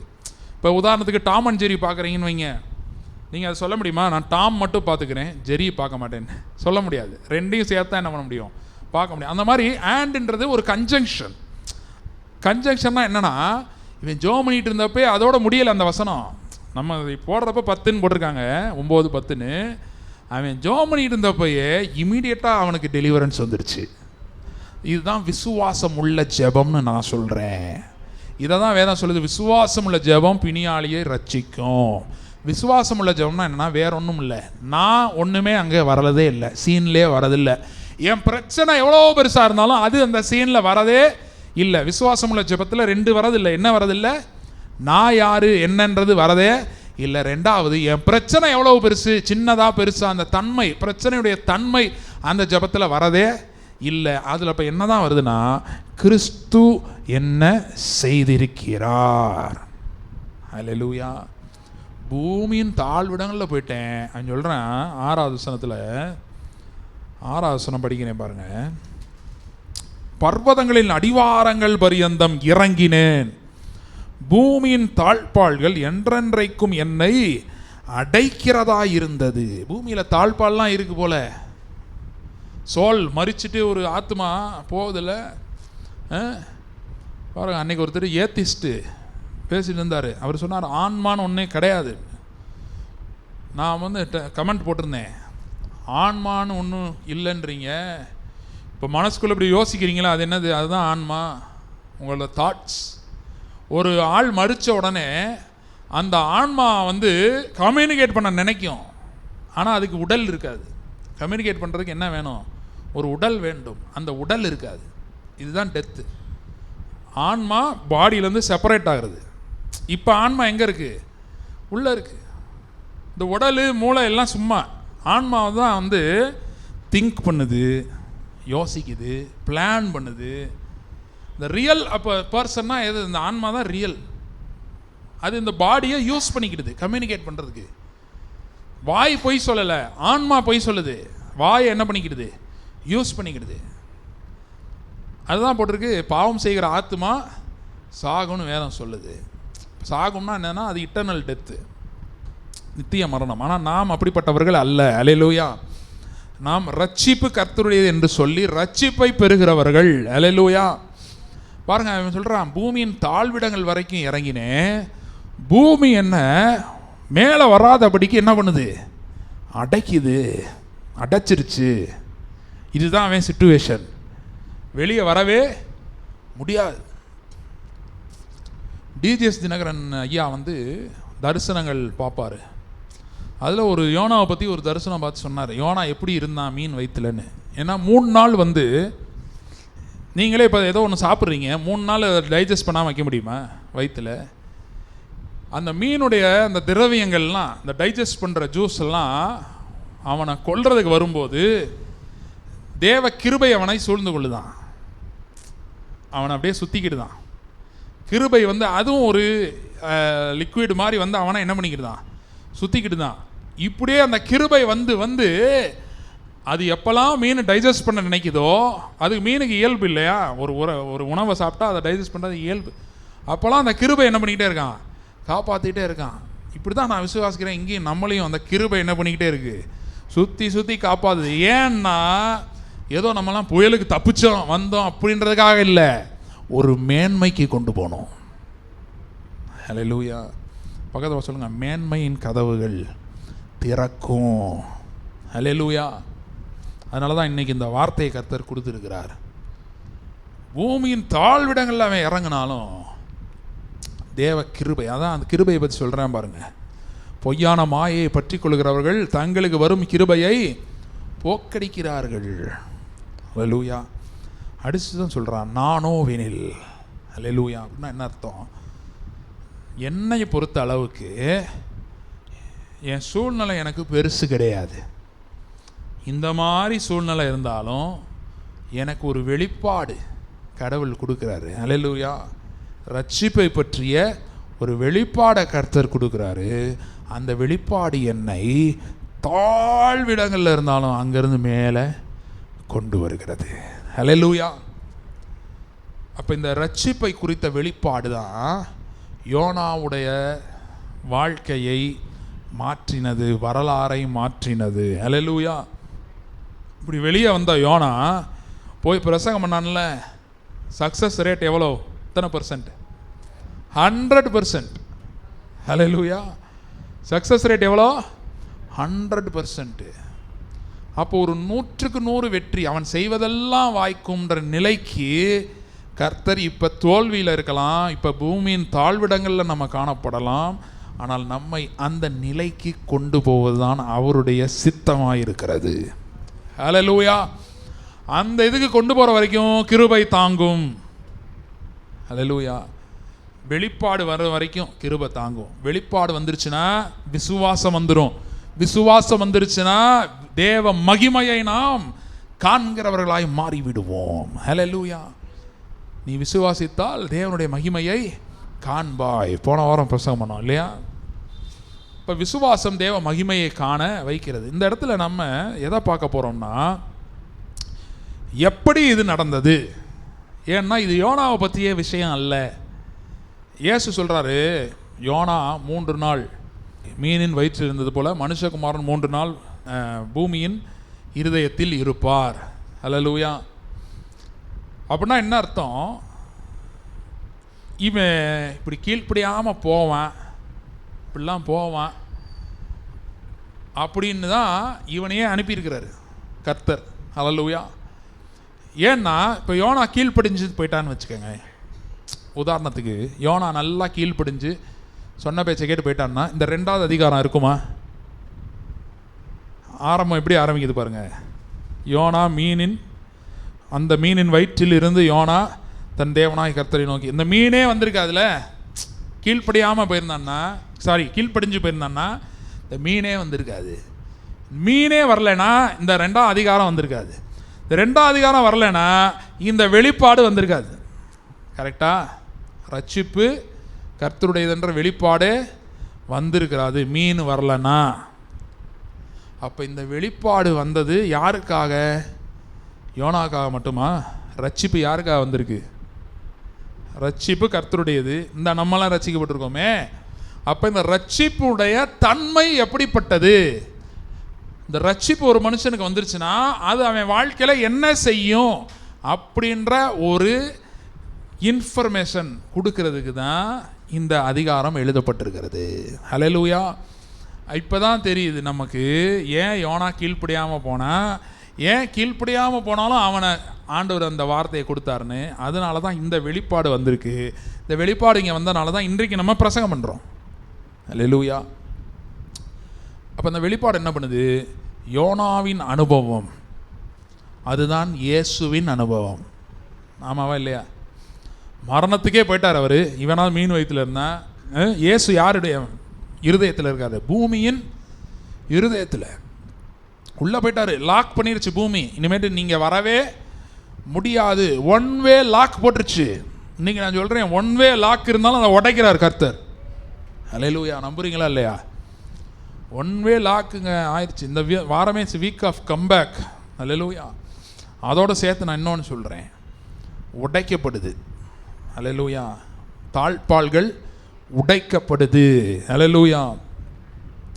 இப்போ பாருங்கள், இந்த வெளிப்பாடு இங்கே ரட்சிப்பு கர்த்தருடையதுன்ற வசனம் இங்கே எனக்குள்ளே வரணும். அதுக்காக தான் அவர் குயவன். அவர் எந்த பாத்திரத்தினாலும் யூஸ் பண்ணலாம். யோனா என்ற பாத்திரம் கொஞ்சம் டிசைனே கொஞ்சம் ஒரு மாதிரியான டிசைன் தான். பாருங்கள், பின்னாடியே வந்தாலும் அவன் இன்னும் புலம்பிகிட்டே தான் இருப்பான். நீங்கள் கோபமாக தான் இருப்பேன், கடைசியில் முடியாது பாருங்களேன். கோபமாக தான் இருப்பேன்ருவேன், எரிச்சலாக தான் இருப்பேன்ருவேன் ஆண்டவர்கிட்டே. ஒரு மாதிரியான ஆள் தான். ஆனாலும் அவன் மூலமாக அவனுக்கு ஒரு வெளிப்பாடை கொடுத்து அதை எழுத வச்சு அதில் இருக்கிற ஜீவனை இன்னைக்கு நமக்கு கொடுக்குறாரு ஆண்டவர். இயேசு தான் சொல்கிறாரு, மனுஷகுமாரன் யோனாவை போல இருப்பார்ன்றாரு. அப்படி இயேசு போனதுனால என்ன நடந்தது? ரட்சிப்பு உண்டானது. கரெக்டாக? ரட்சிப்பு உண்டானதா இல்லையா? இயேசு பூமியின் பாதாளத்தின் அடியில் போய் எல்லா ஆத்துமாக்களையும் விடுவிச்சு அவரும் வந்தார்ல, அதான ரட்சிப்பு. ஹல்லேலூயா. ஆபிரகாம், தாவீது எல்லாம் சொல்கிறோம் பழைய ஏற்பாட்டில். அவங்களுக்கெல்லாம் ரட்சிப்பின் அனுபவம் இயேசு வந்த பிறகு தான். அது வரைக்கும் பழைய ஏற்பாட்டிலேயே ரட்சிப்புன்றதே இல்லை, மனம் திரும்புதல் தான் இருந்துச்சு. சங்கீதம் 51 தாவீது எழுதியிருக்கிறேன், ரட்சண்யத்தின் சந்தோஷத்தை திரும்ப எனக்கு தாரும். அப்போ மனம் திரும்புகிறேன். மனம் திரும்புறதுனால ரட்சிப்பின் சந்தோஷம் அவனுக்குள்ள வந்துச்சு. ஆனால் இன்று ரட்சிக்கப்பட்டிருக்கிற நமக்குள்ள அந்த சந்தோஷம் நிலைத்திருக்கிறது. ஹல்லேலூயா. அப்போ இதில் கவனிங்க, இந்த ரட்சிப்பில் அப்படி என்ன இருக்கிறது அதை தான் நம்ம ஒரு சில வசனங்கள் மூலமாக நம்ம பார்க்க போகிறோம். 2 கொரிந்தியர் 3ஆம் அதிகாரம். இங்கே மகிமையை குறித்து போட்டிருக்கு. 2 கொரிந்தியர் 3:18 வசனம் நான் படிக்கிறேன் பாருங்க. 2 கொரிந்தியர் 3:18 நாம் எல்லாரும் திறந்த முகமாய் கர்த்தருடைய மகிமையை கண்ணாடியிலே காண்கிறது போல கண்டு. அல்லேலூயா. கண்ணாடியிலே காண்கிறது போல கண்டு ஆவியாய் இருக்கிற கர்த்தரால். ஆவியாய் இருக்கிற கர்த்தரால். இந்த கர்த்தர் எங்க இருக்கிறாரு? ஆவியா உள்ள இருக்கிறார். ஆவியாய் இருக்கிற கர்த்தரால் அந்த சாயலாகத்தானே மகிமையின் மேல் மகிமை அடைந்து மறுரூபமாகப்படுகிறோம். படுவோமா? இல்லை, படுகிறோம். பக்கத்தில் சொல்லுங்க, மறுரூபப்படுகிறோம். அப்போ நம்முடைய மாடல் யாரு? கிறிஸ்து தான் நம்முடைய மாடல். அவரை மாதிரி என்ன பண்ணுறோம்? ஆகிறோம். நம்முடைய புது சிருஷ்டியுடைய ஃபேஸ் கட் எப்படி இருக்கும்? அவரை மாதிரியே தான் இருக்கும். அதனால ஒன்று கிறிஸ்துவுக்குள் இருந்தால் எப்படி இருக்கிறான்? புது சிருஷ்டியாக இருக்கிறான். பழையவைகள் எல்லாம் ஒளிந்து போயிட்டு. புது சிருஷ்டினா என்ன அர்த்தம் தெரியுமா? இங்கே வெளிப்படுத்தின விசேஷம் 1ஆம் அதிகாரம் படித்து பாருங்க. அதில் போட்டிருக்கோம், இயேசுடைய உயிர்த்தெழுந்த ரூபம் அதில் இருக்குது. பெருவெள்ளத்து இறைச்சல் போல் இருந்தது. போன வாரம் கூட பார்த்தோம்ல, எக்காலம் போல சத்தம் இருந்தது. அதுதான் புதிய சிருஷ்டி. நம்மளும் புதிய சிருஷ்டி ஆகிட்டா அப்படி ஆயிடுவோம். அல்லேலூயா. எப்போ இப்படி வருவோம்? கடைசி நாளில் பார்க்கும்போதே இப்படி தான் இருப்போம். இப்போ நீங்கள் பிரைஸ் லார்ட்னு சொன்னீங்கன்னா எப்படி இருக்கும்? அது அப்படியே இறைச்சல் மாதிரி, பெரு வெள்ளத்து இறைச்சல் மாதிரி இருக்கும், பவராக இருக்கும். ஏன்? நம்மளுக்கு ரோல் என்ன தெரியுமா? பூமியில் ஆளுகை செய்யணும். அத்தாரிட்டி. கிங் எப்படி இருப்பார்? கிங்கு குவீனாக இருந்தால் எப்படி இருக்கும்? குவீன் விக்டோரியாலாம் பார்த்துருக்கீங்களா? ஆளுகை, ஆளுமை அப்படி இருக்கும். குவீன் விக்டோரியாட்ட சொன்னாங்களாம், அதுக்கு அந்த அம்மாவுக்கு தெரியாதான், ராணின்றதே தெரியாதான், ராணி ஆக போகிறேன்னு. அவங்க வீட்டில் சொல்லிவிட்டாங்களாம், இது ராஜ பரம்பரைன்னு இதுக்கு தெரியக்கூடாதுன்னு. ஸ்கூலில் ஒரு நாள் டீச்சர் வந்து இந்த வரலாறு படிக்கும்போது, அடுத்து இந்த குவீன் விக்டோரியாவுக்கு முன்னாடி இருந்த ஆளுக்கு பிறகு யார் வரப்போகிறான்னா விக்டோரியா அப்படின்னு போட்டுருந்துச்சான், குவீன் விக்டோரியா. உடனே இது கேட்டுச்சான் இந்த டீச்சர்கிட்ட. அன்றைக்கி அந்த டீச்சர் புதுசாக வந்திருக்கும் போல், ஜாயின் ஆகிருக்கும் போல், அதுக்கு தெரியல. விக்டோரியான்னு போட்டிருக்கே, யார் இதுன்னு கேட்டுச்சான். அந்த டீச்சர் சொல்லிச்சான், நீ தான் பாது அப்படின்னுச்சான். அன்னையிலேருந்தே அதோடைய நடை எல்லாம் மாறிடுச்சான். ராணினா எப்படி இருக்கணும் அப்படின்னு நடக்க ஆரம்பிச்சிருச்சான் பாருங்க. ஆனால் நம்ம தான் எப்படி இருக்கோம் தெரியுமா? நான் சாதாரண ஆள், நான் சாதாரண ஆள். எலியா சொன்னா, என் பிதாக்களை பார்க்கலும் நான் நல்லவன் அல்ல. அடே, அது தெரிஞ்சுதான் உன்னைய கூப்பிட்டுருக்காரு. அல்லேலூயா. நீங்கள் என்னை தெரிந்து. யோனாவை கூப்பிட்டுருக்காருல, அழைப்பு என்னன்னு சொல்கிறது? யூதாஸை கூப்பிட்டார்ல கூட, யூதாஸ் விடுங்க, அவன் போயிட்டான். பேதுருவை கூப்பிட்டார்ல, பர்ஃபெக்டான ஆளா? பேதுரு தான் மறுதளிப்பான், எல்லாம் தெரியும் அவருக்கு. ஆனால் கூப்பிட்டாரா இல்லையா? எதுக்கு? இந்த மாதிரி ஆள் தான் எனக்கு வேணும். மோசையை கூப்பிட்டாரா இல்லையா? கம்பேக்குன்றப்ப பாருங்கள், நிறையா சொல்லலாம், நமக்கு டைம் இல்லை. மோசே 80 வயசு ஆயிடுச்சு. அவன் பிறந்ததுக்கும் இதுக்கும் சம்மந்தமே இல்லை. ஆடு மேய்க்கிறதுக்கு நைல் நதியிலேருந்து தப்பிச்சுவார் அவனை, அதுக்கும் இதுக்கும் சம்மந்தமே இல்லை. ஆனால் 80வது வயசில் மறுபடியும் அவனை அனுப்புகிறாரு. போ, எங்கே போ? எகிப்துக்கு போ. மோசையோட ஆரோன் நல்லா பேசுவானா மாட்டானா? அதில் யாருக்கு டவுட் இல்லைல்ல? அப்போ இந்த கோலை அவன் கையில் கொடுத்துட வேண்டியது தானே.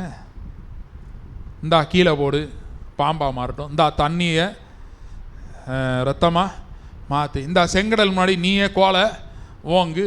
அவருக்கு திக்குவாயும் மந்தனாவும் இருக்க வேணா, அவருக்கு வேணும். பக்கத்தில் சொல்லுங்க, நீங்கள் தான் வேணும். அல்லேலூயா. அப்போ இதில் என்ன சொல்லியிருக்கு இந்த வசனங்கள்லனா? குமாரத்துவத்தை பற்றி சொல்லியிருக்கிறது. அல்லேலூயா. இப்போ ரெஸ்டோரேஷன் சொன்னேன்ல, யோனா கதையிலலாம் வருதில்ல, அந்த ரட்சிப்பு கர்த்தருடையதுன்னு. அந்த ரட்சிப்பில் என்ன நடந்திருக்கிறதுன்னு நான் சொல்கிறேன். இழந்த சாயலை திரும்ப பெறுகிறோம். அல்லேலூயா. கிறிஸ்து வரும்போது, கடைசி நாளில் வரார்ல மேலே இருந்து வரும்போது, ஆட்டோமேட்டிக்காக இந்த சரீரம் மாறிடும். அல்லேலூயா. ஆனால் இப்போ என்ன பண்ணுறோம்? மகிமையின் மேல் மகிமை அடைந்து மறுரூபம் ஆகிறோம், அடைகிறோம், மறுரூபப்படுகிறோம். அல்லேலூயா. மறுரூபப்படுகிறோம். எப்படி மறுரூபப்படுகிறோம்? முன்னாடி இருக்கு பாருங்க, 13ஆம் வசனத்தில், மேலும் ஒளிந்து போவதின் முடிவை இஸ்ரவேல் புத்திரர் நோக்கி பாராதபடிக்கு மோசே தன் முகத்தின் மேல் முக்காடு போட்டு கொண்டது போல நாங்கள் போடுகிறதில்லை. அல்லேலூயா. 11ஆம் வசனம், ஒளிந்து போவதே மகிமை உள்ளதாக இருந்தால் நிலைத்திருப்பது அதிக மகிமை. நிலைத்திருப்பது என்னது? புது சிருஷ்டி. கரெக்டா? பழையவைகள் ஒளிந்து போயிட்டு எல்லாம் இப்போ புது சிருஷ்டி எங்கே இருக்குது? இப்போ நமக்குள்ளே இருக்குது. அல்லேலூயா, நமக்கு உள்ளே இருக்குது. புது சிருஷ்டி நமக்கு உள்ளே இருக்குது. அப்போ இதில் என்ன சொல்லியிருக்கு? ஒளிந்து போவதே அவ்வளவு மகிமை உள்ளதானால் இந்த புது சிருஷ்டி மாதிரி தான் நம்ம இனி நித்திய நித்தியமாக இருக்க போகிறோம். கரெக்டாக இல்லையா? உள்ளே இருக்கிற மாதிரி தான் இனி நித்திய நித்தியமாக இருக்க போகிறோம். உயிர்த்தெழுந்த இயேசுடைய சாயலை நம்ம பெற்று நித்திய நித்தியமாக அப்படி தான் என்ன பண்ண போகிறோம்? இனிமேட்டு இருக்க போகிறோம். அந்த நித்திய நித்தியமாக இருக்கிறதுடைய மகிமை அப்போ முடிவில்லாததாய் இருக்கிறது. இதனால தான் ஆங்கில வேதாகமத்தில் இந்த வசனம், இந்த கடைசி வசனம் போட்டிருக்கு, எவர் இன்க்ரீசிங் க்ளோரி. ஹல்லேலூயா. வெளிப்பாட்டின் மூலமாய் எவர் இன்க்ரீசிங் க்ளோரி வருகிறது. அவருடைய சாயல் ஆகிறோன்னு போட்டிருக்கு. சாயல்னா என்னது? அதுதான் ஏதேன் தோட்டத்தில் இழந்து போனது. இதை பற்றி ஏற்கனவே பிரசங்கம் பண்ணியிருக்கிறேன். ஏதேன் தோட்டத்தில் என்ன ஆச்சு? ஆதாமே நீ எங்கே இருக்கிறாய் என்று கேட்க. ஏன்னா அவருடைய சாயலையும் அவருடைய ரூபத்தையும் மனுஷன் இழந்துட்டான். இப்போ பார்க்குறாரு, பார்த்துட்டு வேற ஒருத்தன் படைச்சவன், ஆண்டவர் படைச்சது வேற, மகிமையாக படைச்சது. அவனுக்கு பேர் என்ன? அவனுக்கு பேர் என்ன? ஆதாம் படைச்ச மனுஷனுக்கு பேர் என்ன? சாரி, ஆண்டவர் படைச்ச மனுஷனுக்கு பேர் என்ன? ஆதாம். இவ்வளோ யோசிக்கிறீங்க. இப்போ இன்னொருத்தன் ஆதாம்ன்றான், ஆனால் இவனை பார்த்தா அந்த ஆதாம் மாதிரியே இல்லை, ஃபேஸ் கட்டே மாறி போயிருக்கு. ஏன்னா மகிமை என்ன ஆயிடுச்சு? போயிடுச்சு. இப்போ மண்ணுடைய ஃபேஸ் கட் வந்துடுச்சு. அதனால தான் நமக்கு ஃபேர் அண்ட் லவ்லிலாம் தேவைப்படுது. என்ன ஃபேஸ் கட் வந்துருச்சு? மண்ணின் சாயல் வந்துருச்சு. மகிமையின் சாயல் விட்டு போயிடுச்சு. இப்போ ஆண்டவர் பார்க்குறாரு, என்னப்பா நீ படைச்சவனுக்கும் உனக்கும் சம்மந்தமே இல்லையே, நீ வேற மாதிரில இருக்க. இப்போ சாயல் போயிடுச்சுன்னா அதிகாரம் போயிடும், ஆளுகை போயிடும். இயற்கைக்கு கீழே வந்துட்டான், மண்ணாக இருக்கிற மண்ணுக்கு திரும்ப வாங்கிட்டாரு. ஓகே, அப்போ இப்படி இருக்கிற யோனா கீழே தானே போவேன், மேலே வர்றதுக்கு வாய்ப்பே இல்லை. அப்போ ரட்சிப்பை குறித்த வெளிப்பாடு யோனாவுக்கு வந்தது. ரட்சிப்புன்றது பெரிய விஷயம். அதில் ஒரு முக்கியமான விஷயம் என்னன்னா, இழந்து போன சாயலை நான் மறுபடியும் பெறுகிறேன். ஹல்லேலூயா. அதனால என்னன்னு நீங்கள் கேட்கலாம். அதனால் என்ன ஆக போகுது சொல்கிறேன். இயேசு தேவனுடைய குமாரனா பூமிக்கு வராரா? நீர் என்னுடைய குமாரன், இன்று நான் உம்மை ஜெனிப்பித்தேன். அதாவது தேவனுடைய குமாரன்ற டேர்மே நீங்கள் கேட்டால் அதிர்ச்சி அறிவீங்க. சன் ஆஃப் காட் அப்படின்ற டேர்ம் மனுஷருக்கு சொல்லப்பட்டது தான். காட் இருக்கிறாரு, மேன் இருக்கிறான். சன் ஆஃப் காட்னா யாருன்னா, தேவன் மனுஷனா பூமிக்கு வர்றார். அதாவது தெய்வத்துவமும் மனுஷிகமும் கலந்தது. அதுக்கு பேர் தான், அந்த டேர்ம் தான் என்னது? Son of God. இயேசு அப்படி தானே இருந்தார். இயேசுக்கு சோதனை வந்துச்சா? என்ன சோதனைனா, இயேசு யார்? மாம்சத்தில் வெளிப்பட்ட தேவன். இப்போ இயேசுடைய சோதனை என்னன்னா, பிசாசு சொல்கிறான், இந்த கல் அப்பமாகும்படி செய்யும். ஒரு மனுஷனால் கல் அப்பமாக மாற்ற முடியுமா? முடியாது.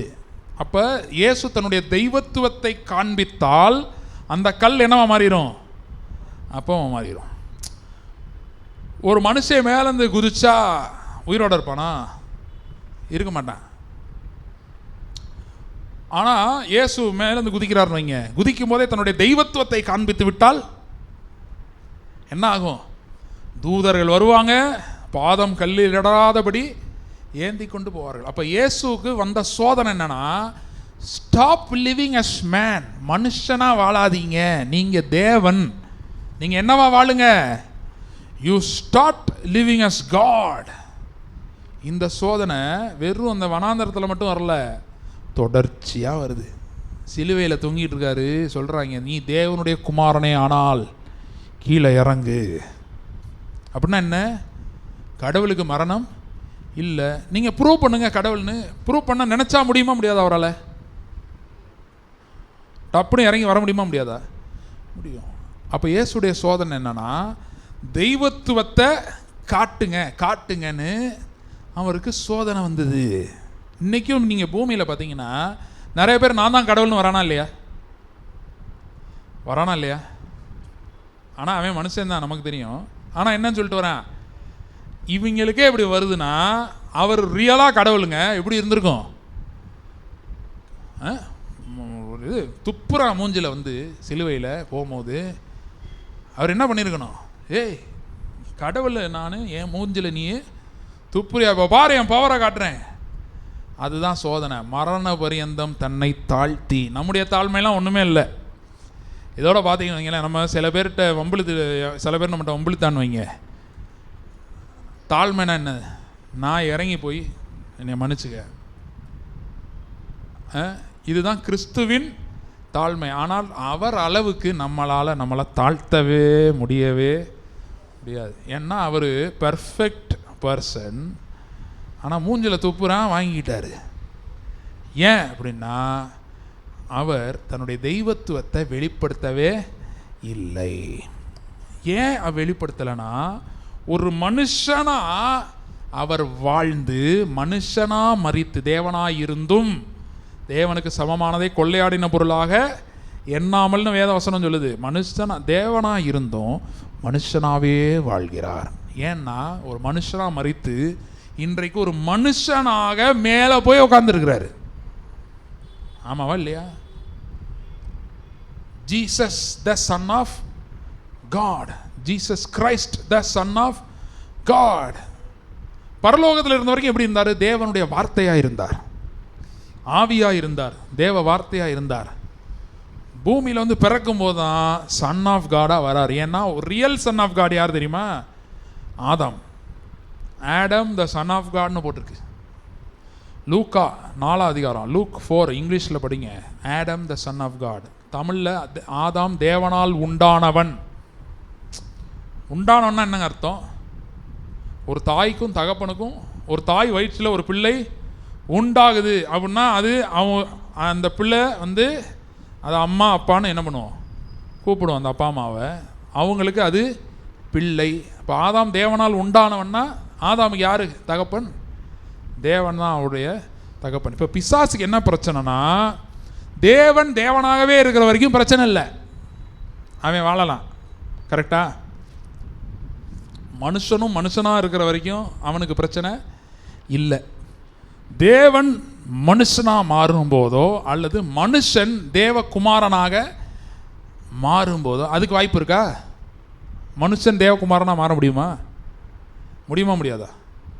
எப்படி?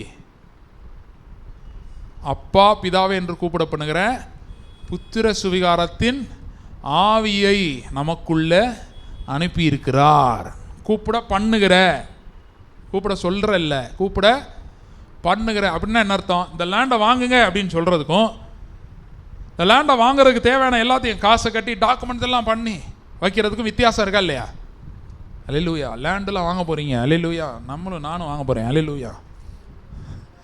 சரி, விசுவாசம் வரணும், அதான் விசுவாசம். நம்பக்கூடியதையே நம்புறதுக்கு பேர் விசுவாசம் இல்லை. நம்பக்கூடியதையே நம்ப முடிகிறதையே நம்புறதுக்கு பேர் விசுவாசம் இல்லை. நம்ப முடியாததை நம்ப வேண்டும். அல்லேலூயா. தான் செய்தியே அதுதான். அல்லேலூயா.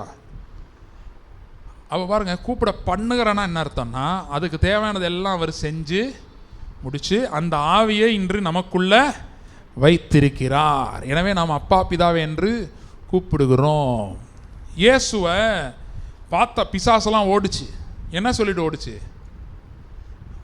தேவனுடைய குமாரன் என்று சத்தம் போட்டு ஓடிச்சு. லேகியம் என்ன சொன்ன? உன்னதமான தேவனுடைய குமாரனே, எனக்கும் உமக்கும் என்ன காலம் வரும் முன்னே என்னை வேதனைப்படுத்தாதபடி இங்கிருந்து போய்விடும்.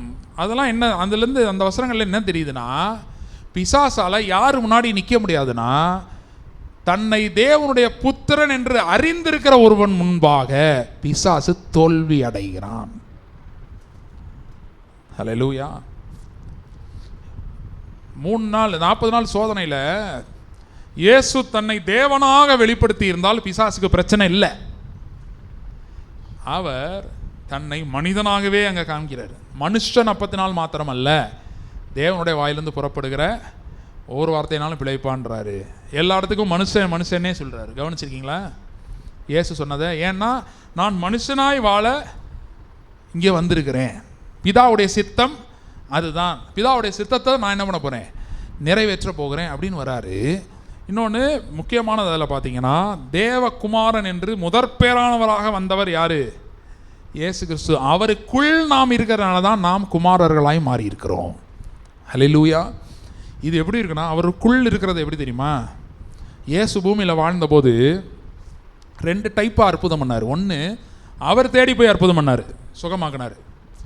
இன்னொன்று, அவர்கிட்ட வந்தவங்களெல்லாம் சுகமாக்கினார். இது 2ல் எந்த நம்பர் நிறையான்னு நினைக்கிறீங்க?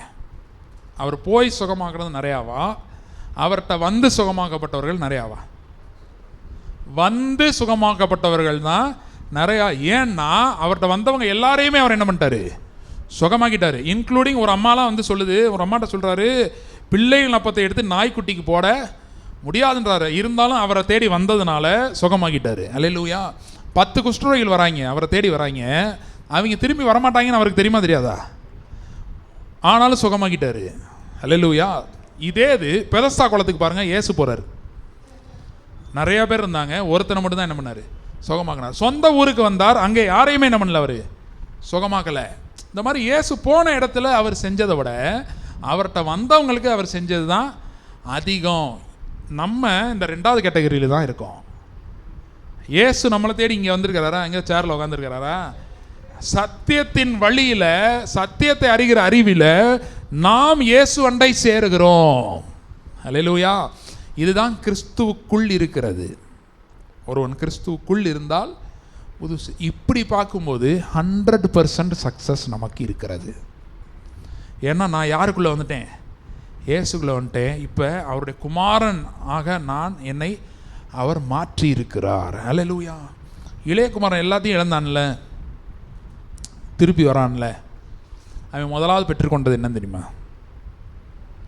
ஆளுக்கு ஒரு பதில் சொல்லுங்கள், முடிச்சிடும், அவ்வளோதான். வஸ்திரம். ஃபஸ்ட்டு வஸ்திரம் நல்லா தெரியுமா?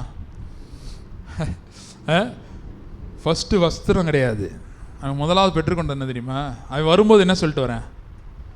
உடைய குமாரன் என்று சொல்லப்படுவதற்கு பாத்திரன் அல்ல, வேலைக்காரரில் ஒருவனாக என்னை வைத்து கொள்ளும். அவர் என்ன சொல்கிறார் தெரியுமா?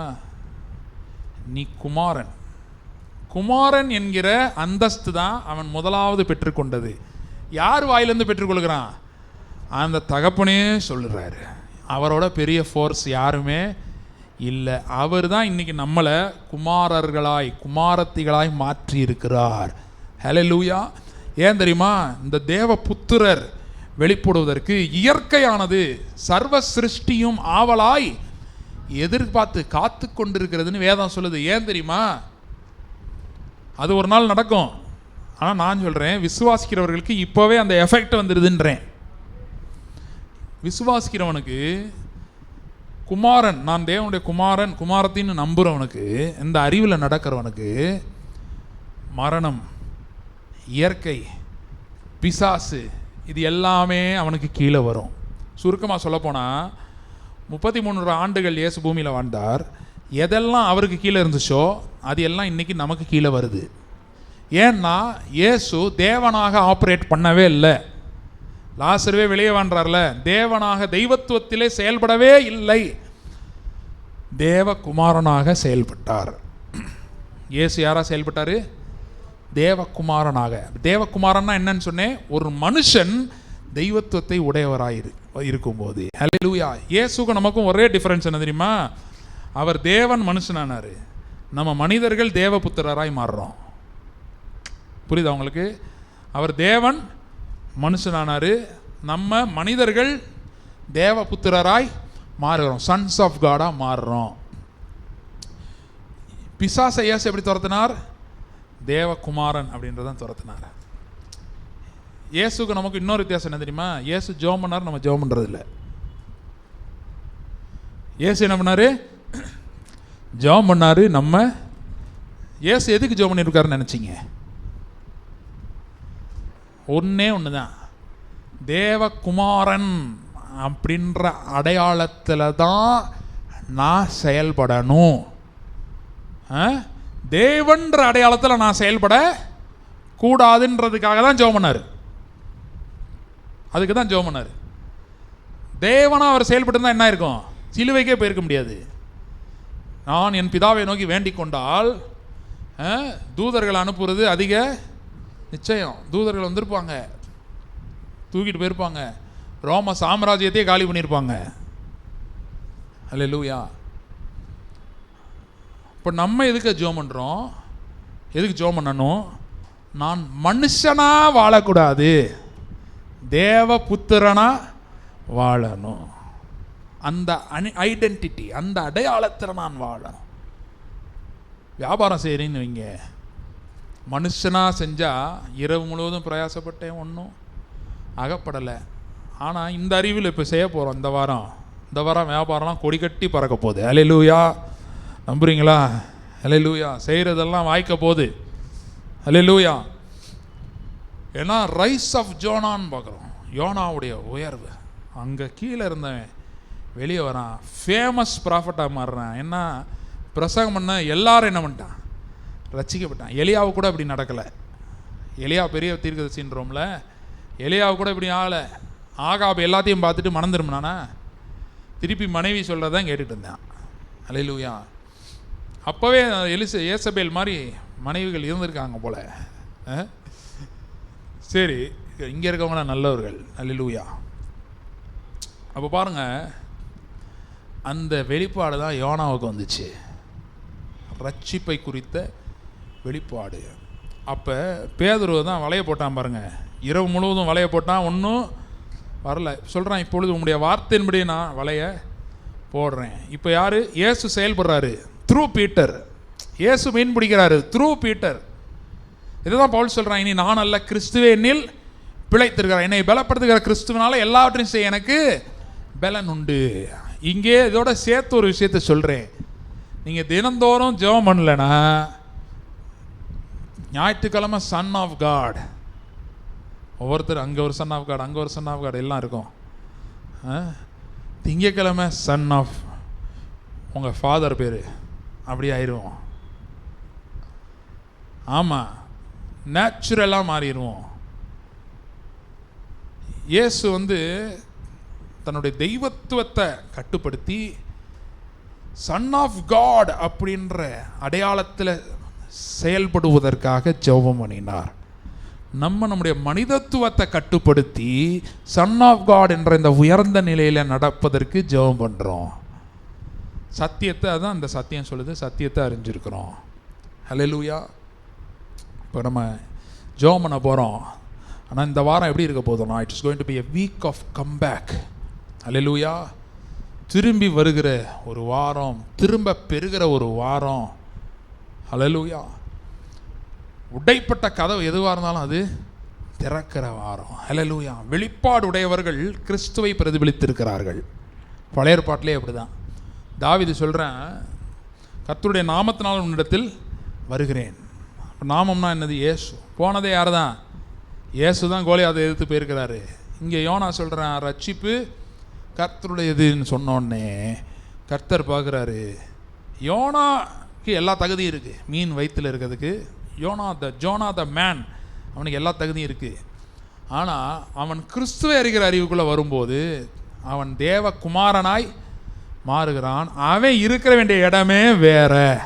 குமாரன் இருக்க வேண்டிய இடம் எது? சொல்லுங்க பார்ப்போம். உன்னதங்களிலே அவரோடு உட்கார பண்ணார். பார்த்தாரு பிதா, என்ன குமாரன் நீ இங்கே இருக்கிய யோனா, நீ வெளியே வா. மீனுக்கு கட்டளை இட்டார். ஹல்லேலூயா. நீ எப்படி அவனை முழுங்கலாம்? வெளியே துப்பு. ஹல்லேலூயா. யோனா கரைக்கு போனா, நம்ம கரைக்கு போல நம்ம பரத்தில் உட்கார்ந்துருக்கிறோம். ஹல்லேலூயா. நம்ம ஏதோ கரையில் உட்காரல, நம்ம எங்கே உட்காந்துருக்குறோம்? பரத்தில் உட்காந்துருக்குறோம், உயர்வான இடத்துல உட்காந்துருக்குறோம். இந்த அடையாளத்தோட, இந்த அறிவோட நம்ம செயல்படும் போது நம்ம செய்வதெல்லாம் வாய்க்கும். ஹல்லேலூயா.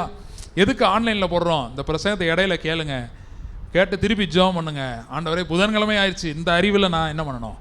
செயல்படணும். நான் திங்கக்கிழமை ஞாயிற்றுக்கிழமை இப்படி இருக்கேன்னா அதே மாதிரி தான் திங்கக்கிழமை இருக்கணும். இதே மாதிரி தான் ஒவ்வொரு நாளும் இருக்கணும். வாழ்நாள் முழுவதும் இப்படி தான் இருக்கணும்.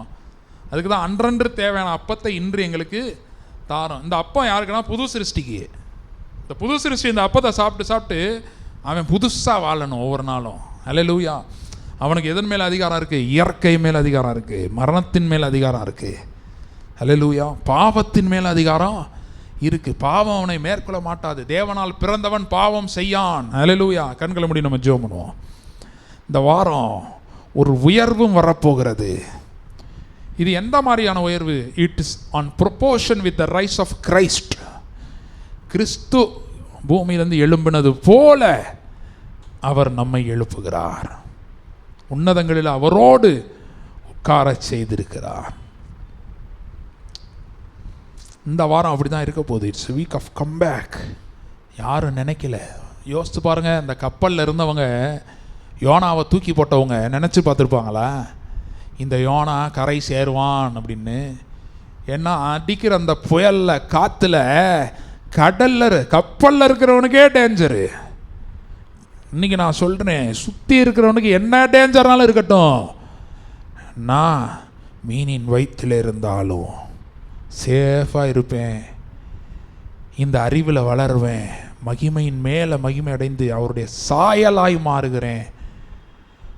நான் வெளிப்படும் போது உயரத்துக்கு வருகிறேன், உயரத்துக்கு வருகிறேன். அப்படின்னா என்ன? டாப். இன்றைக்குமே ஸ்பிரிச்சுவல் ஆஸ்பெக்டு ஃபிசிக்கலாக அஃபெக்ட் பண்ணும்.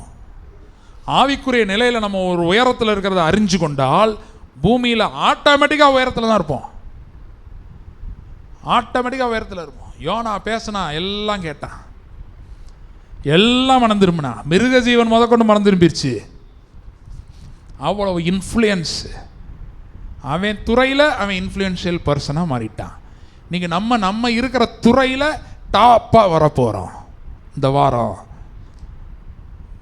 கவலைப்படாதீங்க, போராட்டம் இருக்குது, அப்புறம் காம்படிஷன் இருக்குது, பரவாயில்ல.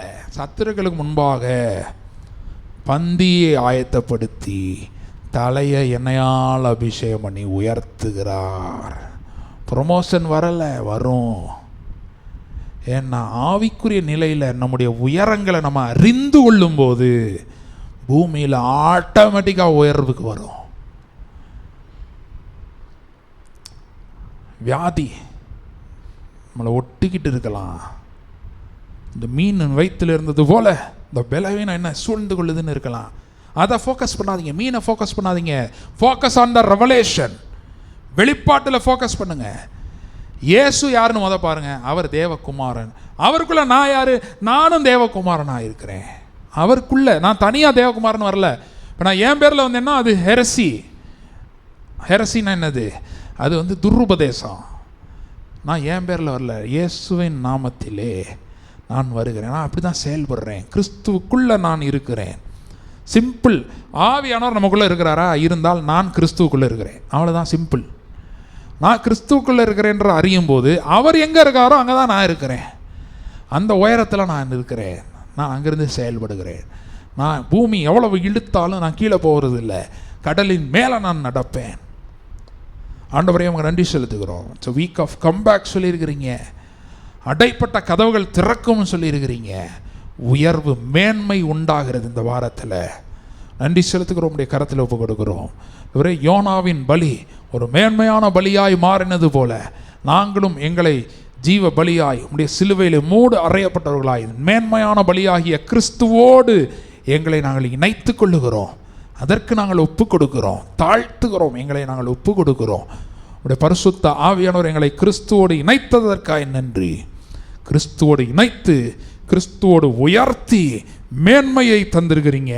உங்கள் நன்றி செலுத்துகிறோம். உடைய கரத்தில் எங்களை ஒப்பு கொடுக்கிறோம். இந்த வாரம் செய்வதெல்லாம் வாய்க்கும்படியாக செய்கிறீங்க. இந்த வாரம் நீங்கள் கட்டளையிட்டு இருக்கிறீங்க, மீனுக்கு கட்டளையிட்டு இருக்கிறீங்க. இந்த வாரம் செய்வதெல்லாம் வாய்க்க போகிறது. உடைய கரத்தில் எங்களை நாங்கள் ஒப்பு கொடுக்கிறோம்.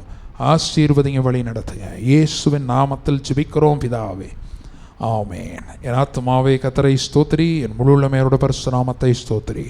என் ஆத்துமாவே கர்த்தரை ஸ்தோத்திரி, கர்த்தர் செய்த சகல உபகாரங்களை மறவாதே, ஆமென். நம்முடைய கர்த்தராகிய இயேசு கிறிஸ்துவின் கிருபையும் பிதாவாகிய தேவனுடைய அன்பும் பரிசுத்த ஆவியானவருடைய அந்யோன்ய ஐக்கியமும் நம் அனைவரோடும் கூட இன்றும் என்றும் சதா காலங்களும் இருப்பதாக, ஆமென், ஆமென். ஸ்தோத்திரம்.